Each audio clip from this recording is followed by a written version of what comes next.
how to add app in per app setting in your iPhone X. And okay guys, sir, in your mobile phone, go to settings. In settings, scroll down and go to accessibility.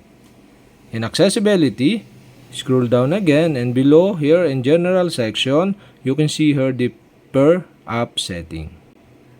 Here in per app settings, you can see the app customization.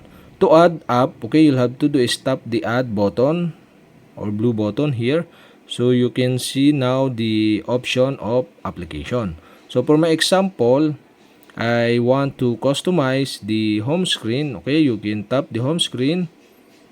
And now you can customize this by tap the home screen. And now you can change the display and text size. And below, you can see more option if you want to customize the home screen.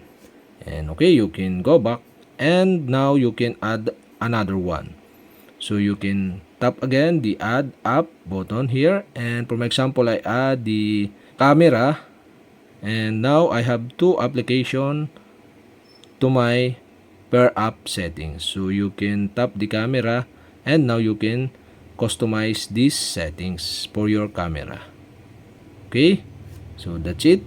We have successfully add app on per app settings. And okay guys, so if you want to remove this app, you'll have to do is tap the edit button on the upper right side on your screen, and you can see the negative sign of the left side of this per app. So you can tap the negative sign and tap the delete button.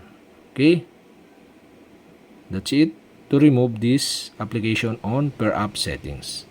And okay guys, we have successfully set or add the per app settings on your iPhone X.